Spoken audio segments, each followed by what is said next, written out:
Hey guys, it's Chris at Iron Hero CrossFit and welcome to today's 1 minute CrossFit hack. Today, how you can improve your bench press through better setup.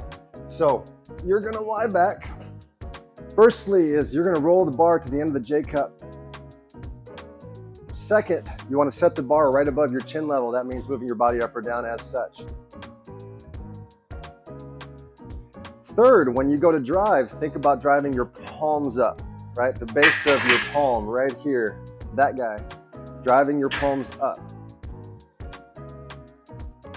Next and lastly is let the bar sit here for just a second before you start the bench. Too many people unrack it and immediately bench. When you're heavy, you don't want to do that. Unrack it, set, find your balance, find your stability, and then start your press.